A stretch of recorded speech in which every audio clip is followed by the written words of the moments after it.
of the CLNS Media Network. Hello. Up to the layup. Oh, blocked by James. Larry Bird scored 60 points. Look at the Boston players mobbing. But Michael Jordan is not only the best basketball player, but he's the most exciting basketball player to ever play. Tatum fires away. Pumps it in. 51 for Jason Tatum. The Big Three NBA podcast is powered by PrizePicks, the exclusive daily fantasy partner of the CLNS Media Network. Hello. Anyway, since you already have your popcorn, what do you think about the new HBO series on the Celtics so far? I know you're 2 episodes It's in. still early. I think I think 2 episodes in now. Yeah. Most of the stuff is stuff that we've kind of heard about, talked about, but it's good to hear. To me, the best part is just to actually hear from the players themselves talk about some things. Whether it's Robert Parish not coming to Larry Bird's defense because Larry talked bad about his contract. He's just like, I'm gonna just let you fight, and I'm not gonna get into it.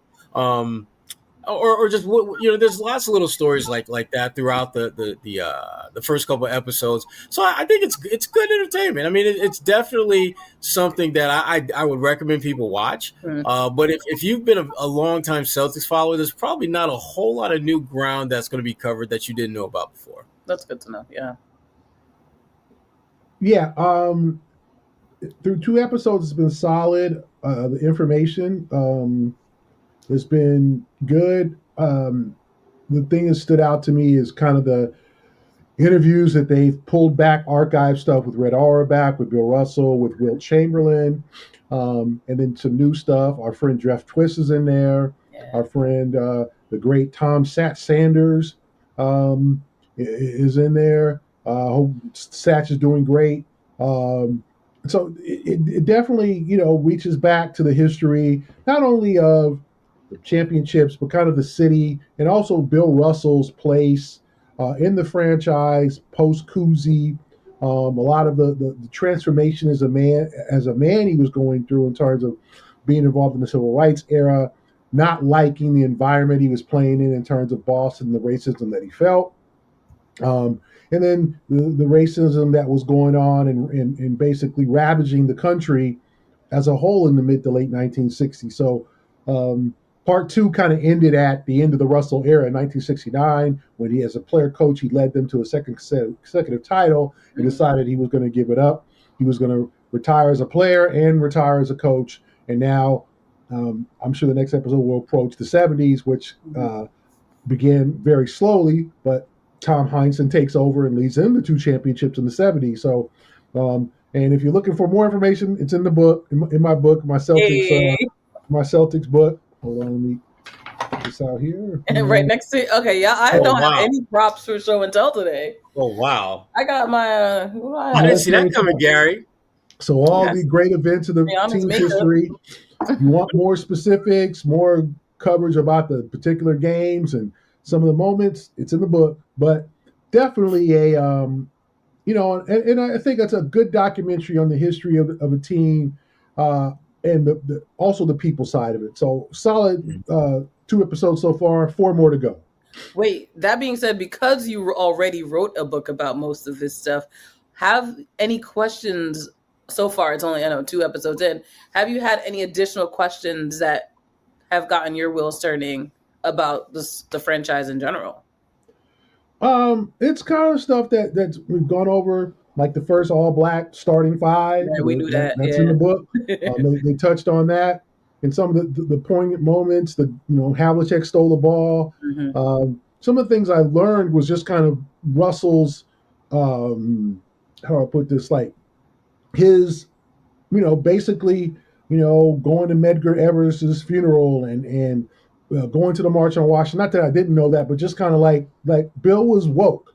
And Bill was someone who was not going to allow anyone to control his narrative or control his philosophies. He was going to do what he wanted to do.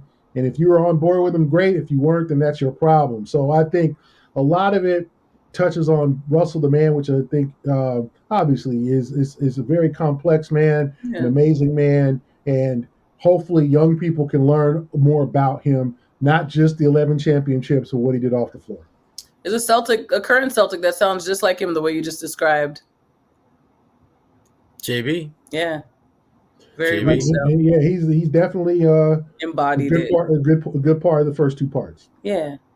Sherrod, any questions from you as you've been watching about this team or the team? No, I mean, again, a lot. The thing that I like is just the sharing and just the kind of almost like a walk down memory lane with a lot of the stuff that the folks are talking about, things that you kind of knew and you heard about and you've read about and some of which you've written about.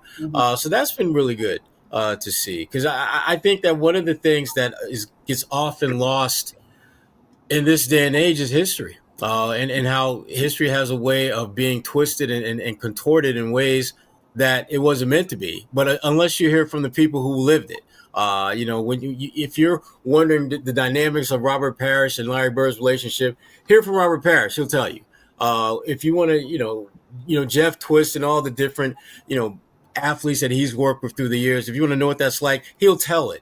And so to me, that's the great benefit of something like this. It gives you a firsthand historical POV, if you will, of a period of time where there's amazing history that was being made. And these are the people who were part of that.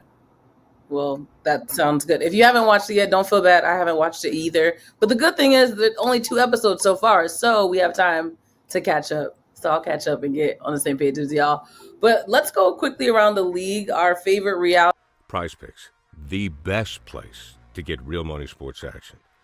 They've got over 10 million members and billions of dollars in award winnings. PrizePicks has made daily fantasy sports accessible to all. It's simple. You just pick more or less and at least 2 players for a shot to win up 1,000 times your cash. Run your game all season long on PrizePicks. All-Star Weekend is almost here, and PrizePicks is the best place to win cash while watching your favorite players during the game and the Saturday night events like the 3-point contest. PrizePicks also offers weekly promotions. I love this one, Taco Tuesday. I just like to say it, Taco Tuesday. It can lead to big payouts, like Taco Tuesday. Each Tuesday, PrizePicks discounts select player projections up to 25% to provide even more value for your lineups. Download the app today and use code CLNS to get $50 instantly after you play your first $5 lineup. Again, download that app today. Use code CLNS to get $50 instantly after you play your first $5 lineup. PrizePicks, run your game. NBA History Channel is brought to you by PrizePicks.